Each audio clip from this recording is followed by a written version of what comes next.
Good morning student. आज मैं combined class लेने के पीछे मेरा कारण ये है कि जो चैप्टर नंबर थर्ड है, दोनों सेम है और उसके जो कंटेंट दी है बिल्कुल सेम है। जो उसका मतलब मीनिंग है, पार्ट है और उसकी जो हेडिंग वगैरह दी गई है बिल्कुल सेम है और सेम उसकी परिभाषा भी दी गई है। इसलिए मैं क्लास 5 और क्लास 6 दोनों का यहाँ पे कंबाइंड क्लास ले रहा हूँ और दोनों लोग इस पार्ट को बहुत ही ध्यान से सुनिए और समझिए इसको। अब कुछ जो प्राइमरी कक्षा 5 के बच्चे हैं, कुछ ऐसी चीज़ें हैं जो उनके सामने बिल्कुल नई होंगी, जो अभी तक शायद हो सकता है ना सुने हों, वो चीज़ें मिलेंगी। तो अब चूँकि 5 to 8 तक थोड़ा सा स्टैंडर्ड, अब तो 1 to 5 तक तो ठीक था, लेकिन अब 5 से लेकर के अब थोड़ा सा अगर आप उसके अगले स्तर पर जाएंगे, थोड़ा सा उससे ऊंचे स्तर पर जाएंगे, तो वही चीज़ें थोड़ा सा डिफरेंट यानी दूसरे तरफ से मिलेंगी आपको। और उसी बात को यहाँ पर ध्यान से समझना है कि अभी तक जो छोटे छोटे पॉइंट में आप लोगों ने पढ़ा है और उसको थोड़ा सा विस्तार के साथ आपको अध्ययन करना है, तो वो क्या चीज़ें हैं, कैसे और कैसे उसका विस्तार होता है। अभी तक आप लोगों ने वर्ड के संबंध में पढ़ा, वर्ड जो कि भाषा की सबसे छोटी इकाई मानी जाती है और होती भी है, भाषा की सबसे छोटी इकाई होती है। इसके बाद दूसरा जो आता है आपका शब्द, और तीसरी बात आती है वाक्य। जो भाषा के जो 3 स्टेप होते हैं, भाषा के जो 3 स्टेप होते हैं, वो सबसे पहला आपका वर्ड जो कि भाषा की सबसे छोटी इकाई होती है और उसी से भाषा का निर्माण भी होता है। दूसरा जो होता है वो आता है शब्द। अब उसी शब्द के संदर्भ में ये बातें आपको बताई जाएंगी या पढ़ाई जाएंगी और उसको आप ध्यान से देखिए। अब शब्द होते क्या हैं? शब्द क्या होते हैं? वर्डों के सार्थक क्रम को, वर्डों के सार्थक क्रम से बने वर्डों के क्रम को हम क्या कहते हैं? शब्द कहते हैं। अर्थात वर्ड के योग से, यानी वर्डों का, इसमें यहाँ पर देखिए 2 बातें होती है कि वर्डों का एक सार्थक क्रम होना चाहिए।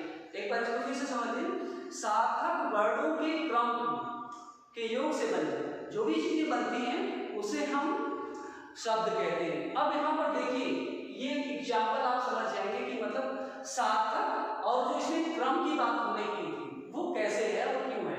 अभी जैसे मैंने लिख दिया यहाँ पर कमल, क प्लस म प्लस ल, क प्लस म प्लस ल। तो जो हमने यहाँ पर बात की है क्रमों का सार्थक मेल, क्रमों का सार्थक मेल। अब देखिए वर्ड सारे नहीं रहेंगे और कौन सार्थक होता है कौन निरर्थक होता है, जिसमें क्रम न रहने से कितनी बड़ी वो शब्द का आशय कैसे परिवर्तन होता है या नहीं होता है, आप यहाँ पर देख सकते हैं। अब इसी को हमने लिख दिया ल प्लस म प्लस को। अब यहाँ पर आप देखेंगे कि वर्ड नहीं है, थोड़े से परिवर्तन के माध्यम से जो इसका क्रम है, वर्डों का क्रम है, परिवर्तित हो गया है और परिवर्तित के साथ ये जो शब्द का निर्माण हुआ है इसको हम कह सकते हैं लमक। लमक शब्द का कोई अर्थ आ रहा है या कोई शब्द है नहीं है। तो कहने का मतलब जो भी हमारे वर्ड होते हैं उनका एक क्रम होना चाहिए और क्रम के बाद उन क्रमों के योग से, उनकी सार्थकता से जो भी बनते हैं, जो वर्ड बनते हैं उसे हम क्या बोलते हैं? शब्द बोलते हैं। तो वर्डों के सार्थक मेल को हम क्या कहते हैं? आप यहाँ पर 2 शब्द इसकी परिभाषा समझ सकते हैं।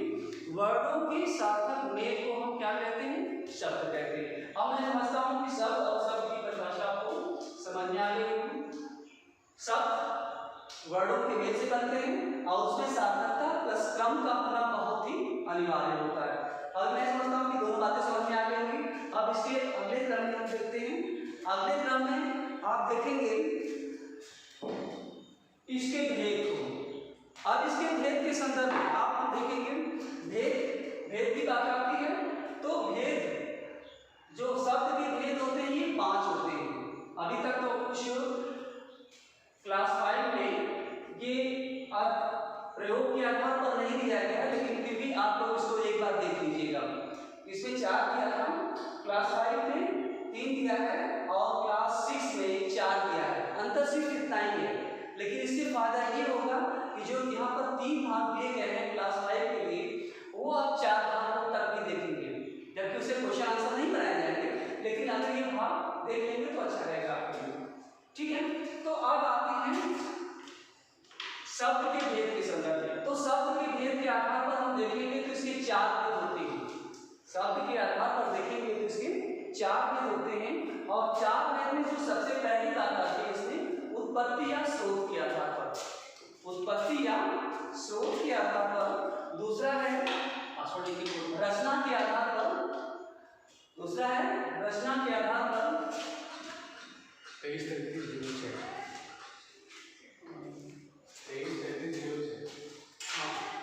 दूसरा है रचना के आधार पर, तीसरा है अर्थ के आधार पर, और चौथा आपका पॉइंट है प्रयोग के आधार पर। चौथा है प्रयोग के आधार पर। तो ये जो 4 भाग हैं, मैं समझता हूँ आप समझ गए होंगे। एक बार फिर से ध्यान से सुन लीजिए इसको। उत्पत्ति या स्रोत के आधार पर, दूसरा है आपका रचना के आधार पर, तीसरा है अर्थ के आधार पर, और चौथा और अंतिम है प्रयोग के आधार पर। यहाँ पर आपको 2 परिभाषाएं मिली, यानी जो प्रयोग के आधार पर और रचना के आधार के संबंध में बताया जाएगा। तो अब ये 4 हो गए। अब सबसे पहले जो उत्पत्ति या स्रोत के आधार पर हम देखते हैं। अब उत्पत्ति या स्रोत के आधार पर देखते हैं कि इसके कितने रूप होते हैं। अब उत्पत्ति या स्रोत, ऐसे स्रोत का मतलब होता है माध्यम, उत्पत्ति का मतलब होता था उसका उद्गम, कहाँ से उत्पत्ति हुई है या उसका स्रोत कहाँ से हुआ है, ऐसे शब्द का। तो इस आधार पर हम देखेंगे तो इसके 5 भेद मिलते हैं हमें, 5 भेद। और वो 5 भेद है। पहला है आपका तत्सम शब्द। पहला क्या है? तत्सम शब्द है। तत्सम शब्द किसे कहते हैं? तत्सम शब्द वे शब्द होते हैं जो संस्कृत के होते हैं और उसमें किसी तरह का कोई परिवर्तन नहीं होता है, और वही संस्कृत शब्द आपके हिंदी में जुड़ जाते हैं। इसी को हम क्या बोलते हैं? तत्सम। इसी को हम क्या बोलते हैं? तत्सम शब्द बोलते हैं। अर्थात तत्सम शब्द बिल्कुल ये शुद्ध संस्कृत के शब्द होते हैं, इसमें किसी भी तरह का कोई परिवर्तन नहीं होता है। ठीक है।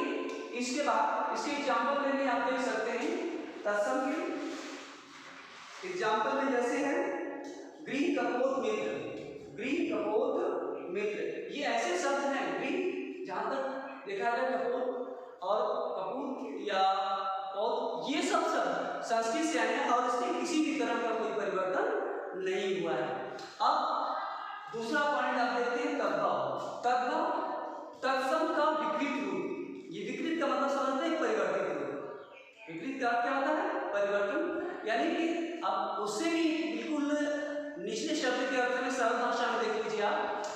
तत्सम शब्द, तद्भव शब्द तत्सम का परिवर्तित रूप यानी बदला हुआ रूप, यानी जो शब्द संस्कृत से बदल करके यानी विकृत होकर बदल करके या परिवर्तित होकर के अपने दूसरे स्वरूप में हिंदी के साथ जुड़ जाते हैं या हिंदी में मिल जाते हैं, उसे हम क्या कहते हैं? तद्भव शब्द कहते हैं। मैं समझता हूँ समझ में आ गया। अब एक बार फिर से इसको कंप्लीटिंग देख लीजिए। तत्सम ये बिल्कुल शुद्ध संस्कृत के शब्द होते हैं, और वही संस्कृत के शब्द संस्कृत भाषा से कोई शब्द अपने आप को परिवर्तित नहीं, बदल करके जब वो हिंदी के साथ उठता है तो उसे हम क्या कहते हैं? तद्भव कहते हैं। अब तद्भव में जैसे कि आप कुछ एग्जाम्पल यहाँ पर देख लीजिए, जैसे घर कबूतर दोस्त। घर कबूतर दोस्त ये संस्कृत से पढ़ा है। जैसे गृहम, गृहम गृहम का परिवर्तित क्या हो गया? यहाँ पर घर हो गया। तो ये जो तत्सम शब्द था उसका परिवर्तित रूप यहाँ पर हिंदी में हो गया, तो ये क्या हो गया? आपका तद्भव हो गया। अब यहाँ पे जो तीसरी बात आती है देशज शब्द। देशज शब्द क्या होते हैं? हिंदी भाषा में कुछ ऐसे शब्द होते हैं जो कि आवश्यकताओं के अनुसार या वस्तुओं के अनुसार, आवश्यकताओं के अनुसार या वस्तु जैसी परिस्थिति उसके अनुसार वो पर बना लिए जाते हैं। यानी देश में बनाए कुछ ऐसे शब्दों का निर्माण जो आवश्यकताओं के अनुसार बना दिया जाता है, उसे हम क्या कहते हैं? देशज शब्द कहते हैं। अब यहाँ पर जैसे देख लीजिए देशज शब्द में जैसे टोकरी है। टोकरी आप देखें, टोकरी का एक आकार होता है, उसके आधार पर हमने यहाँ पर टोकरी बोलते हैं। खिड़की है, झोपड़ी है, झाड़ू है, पगड़ी है, थैला है, पेट है। तो यहाँ पर आप एक बात समझ में आ गई होगी आपको कि जैसा जिसका आकार है उसी आकार पर उसका कर दिया गया है। तो ये क्या कहलाते हैं, आपके देशज शब्द कहलाते हैं। अब इसके बाद जो इसमें अगला पॉइंट आएगा आपका विदेशी, चौथा भाग है विदेशी शब्द। विदेशी शब्द क्या होते हैं? विदेशी शब्द वे शब्द होते हैं जो देश के अन्य भाषाओं से, जैसा कि एक छोटी सी बात मैं आपको यहाँ पर एक उदाहरण के तौर पे मैं बता रहा हूँ कि जैसे कि हमारे देश में अलग अलग समय पर अलग अलग देशों से कई लोग आकर शासन किए हैं और अपनी अपनी भाषा और अपने साहित्य या कह सकते हैं सामाजिकता का प्रभाव यहाँ पर छोड़ते गए हैं। तो उनका प्रभाव आज भी कहीं न कहीं हमें वो दिखाई देता है। तो सीधी सी बात, अगर वो अपने 200 या 400 साल रहे हैं तो उनका जो साहित्य है, उनके साहित्य का प्रभाव कहीं न कहीं हमारे साहित्य पर पड़ा है। और वही चीजें हमारे हिंदी में क्या हो गई है, साहित्य में हमारे हिंदी में जुड़ गई है, हमारी हिंदी में जुड़ गई है। तो वही बात यहाँ पर कही गई है। विदेशी शब्द क्या होते हैं?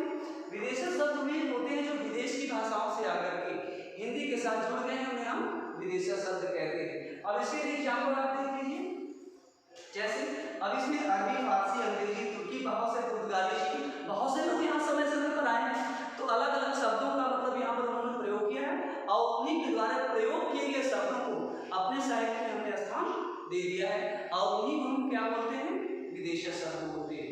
अब यहाँ पर दूसरी बात है, जो ये तो चौथी बात हो गई अभी, चौथा पॉइंट था। अब इसमें आता है आपका पांचवा और अंतिम पॉइंट, पांचवा संकर शब्द। संकर शब्द क्या होते हैं? संकर का मतलब जानते हैं, मिलना, योग, यानी जो दो भाषाओं के साथ, दो भाषा के शब्द एक साथ बनते हैं उसे हम क्या कहते हैं? संकर शब्द कहते हैं। यानी दो अन्य भाषाओं के, या मान लेते हैं कि एक हिंदी हो गया, दूसरा अंग्रेजी हो गया, या एक अंग्रेजी हो गया, दूसरा फारसी हो गया, ऐसी जब अन्य भाषाओं के साथ अन्य भाषाएं एक साथ मिलकर कोई शब्द बनाती हैं तब उसे हम संकर शब्द कहते हैं। जैसे रेलगाड़ी, टिकट घर, रेलगाड़ी या टिकट घर। आप यहाँ पर देखेंगे रेल इंग्लिश शब्द है और टिकट घर, टिकट का भी पहला शब्द किससे है? इंग्लिश से, और घर का हिंदी से संबंध है। तो ऐसे शब्दों को हम क्या बोलते हैं? संकर शब्द कहते हैं। ये तो आपका उत्पत्ति या स्रोत के आधार पर इतनी बातें बताई गई आपको, और मैं समझता हूँ ये बात समझ में आ भी गई होगी। और इसके 4 पॉइंट्स की मैं 2 पॉइंट्स आपको बता रहा हूँ, 2 पॉइंट्स अगले टर्म में बताऊंगा। तो जो इसका दूसरा पॉइंट है रचना के आधार पर। अब रचना के आधार पर देखेंगे तो इसके कितने भेद होते हैं? रचना के आधार पर इसके 3 भेद होते हैं। रचना के आधार पर इसके 3 भेद होते हैं, और जो 3 भेद में जो सबसे पहली बात होती है रूढ़ शब्द। अब यहाँ हम देखेंगे रूढ़ शब्द क्या होता है। अब यहाँ छोटे से रूढ़ का मतलब क्या होता है? रूढ़ी व्यक्ति, यानी पुरानी परंपराओं को माने। जैसे नहीं कहते हैं आप लोग कि पूरी तरह से रूढ़ व्यक्ति है, भैया रूढ़िवादी विचारधारा का, रूढ़िवादी विचारधारा।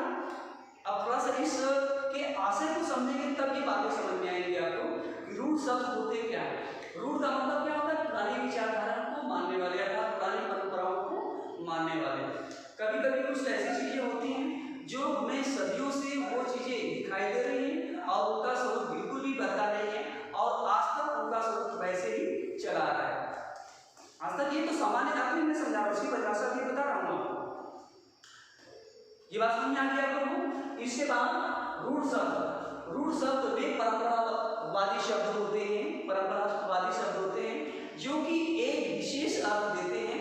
अगर इनका खंडन कर दिया जाए या इन शब्दों के टुकड़े कर दिया जाए तो इसका कोई अर्थ नहीं निकलता है। इसे हम क्या कहते हैं? रूढ़ शब्द कहते हैं। रूढ़ शब्द वे शब्द होते हैं जिनके एक विशेष अर्थ होते हैं और उसके टुकड़े करने पर इसका कोई अर्थ नहीं निकलता है। इसे हम क्या बोलते हैं? इसे क्या बोलते हैं? रूढ़ शब्द। जैसे क्रम है, कर्म है, और भी बहुत सारे एग्जाम्पल इसमें दिए गए हैं। घर है, हवा, पुस्तक, घोड़ा, चश्मा। अगर इसको हम अब जैसे घर, एक एग्जाम्पल जैसे घर है, अगर इसको हमने विक्षेप के माध्यम से अलग कर दिया तो अभी हम कोई आशय इसका आ रहा है? नहीं आ रहा है। तो इसके अगर हमने टुकड़े कर दिया तो इसका आशय कुछ यहाँ पर नहीं निकलता। तो रूपादी शब्द ऐसे होते हैं। अब इसके बाद जो अगला पॉइंट आता है आपका यौगिक शब्द। यौगिक शब्द वे शब्द होते हैं जो 2 शब्दों के योग से बनते हैं। यौगिक शब्द, योग का अर्थ क्या होता है? जोड़। जोड़ का अर्थ होता है जब दो शब्द या दो से अधिक भी हो सकते हैं, कोई जरूरी नहीं कि दो ही शब्द मिले इसमें, दो से अधिक भी हो सकते हैं, लेकिन एक बात यहाँ पर जब दो या दो से अधिक शब्द मिलकर कोई यहाँ वर्ड की बात नहीं बताई जा रही है, यहाँ शब्द की बात, यहाँ पर ये भी बात ध्यान देनी होगी आप लोगों को, यहाँ वर्ड की योग की बात नहीं की जा रही है, यहाँ शब्दों की योग की बात की जा रही है। और उसको मैं एग्जाम्पल के आधार पर अभी समझाऊंगा भी आपको। यहाँ दो शब्दों के योग से जो नए शब्द बनते हैं उसे हम यौगिक शब्द कहते हैं। अब जैसे एक एग्जाम्पल के माध्यम से मैं समझा रहा हूँ, जैसे यहाँ पर देखिए गज प्लस आनंद, ठीक है।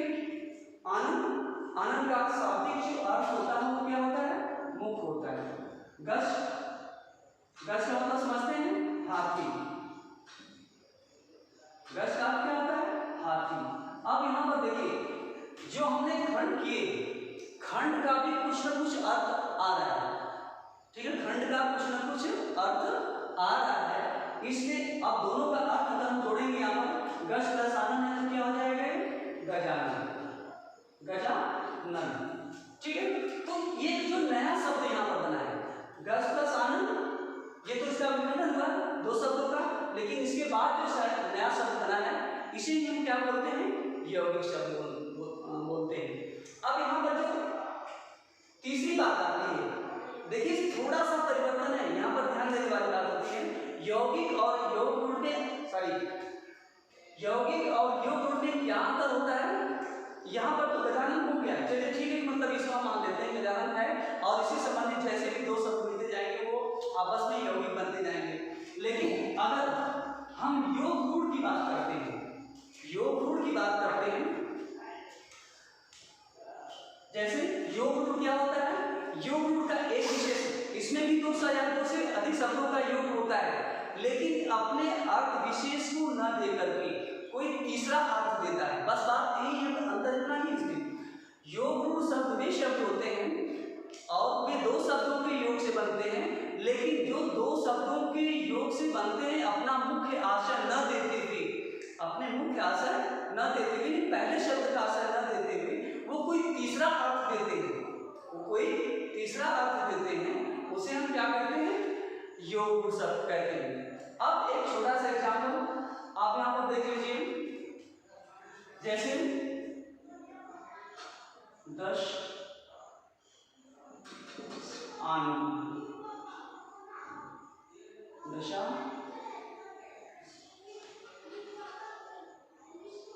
आनंद, 10 आनंद, 10 और 10 का मतलब क्या होता है? अब जानते हैं, अच्छा लगेगा फॉलोइंग डिस्टेंस नहीं आएगा, नहीं आएगा सब 10, इसका मतलब 10 समझते हैं। इसके बाद आनंद मतलब मुख होता है। अब यहाँ 10 मुख हो गया, ठीक है, ये तो 10 हो ही गया, 10 मुख हो गया। अब ये 10 मुख किसके होते हैं? अब जैसे कि मैंने यहाँ बताया कि तीसरा आशय देता है, अब तीसरा आशय कैसे हुआ? इसका हमने खंडन कर दिया, टुकड़े कर दिया, ठीक है। इसके बाद टुकड़े करने पर आपका ये आ रहा है, लेकिन अब ये आशय न देते हुए, ये आशय न देते हुए एक तीसरा आशय यहाँ पर क्या मिलता है? योग गुण में यहाँ पर 10 आनंद का मतलब क्या हो गया? रावण हो गया। क्या हो गया? रावण हो गया। तो अपने अर्थ को न देते हुए ये क्या होता है? तीसरा अर्थ देता है, इसे हम क्या बोलते हैं? योग गुण शब्द बोलते हैं। योग गुण जैसे अब दशानन है, आपका गिरधर है, ऐसे बहुत गिरधर, गिरी का अर्थ होता है पर्वत, धर का अर्थ होता है धारण करने वाला, तो पर्वत को धारण करने वाला, अर्थात कौन? तीसरा आशय कौन सा होगा? कृष्ण हुआ। तीसरा आशय क्या होगा? कृष्ण हुआ। तो ऐसे बंसीधर, बहुत से मुरलीधर, बहुत से एग्जाम्पल मिल जाएंगे आप लोगों को, और ये इसके इस तरह से मतलब ये उदाहरण है आपको। और मैं समझता हूँ इसके संबंध में ये जो 2 पॉइंट्स बताए गए हैं और उसके सारे पॉइंट्स, इसके उत्पत्ति या स्रोत के आधार पर जिसके 5 पॉइंट हैं और रचना के आधार पर जो 3 पॉइंट बताए गए हैं, वो सारी बातें आपको समझ में आ गई होंगी। अब सिर्फ जो बातें आपको नहीं समझ में आए तो आप कॉल करके भी हमसे पूछ सकते हैं, जो पॉइंट इसमें समझ में नहीं आया होगा तो आप कॉल करके पूछ सकते हैं। और अब इसके बाद आपको यहाँ पर तत्सम, तद्भव, देशज, विदेशज, संकर, यौगिक और योग रूप, ये 8 परिभाषाएं एग्जाम्पल के आधार पर लिखकर भेजनी है। धन्यवाद।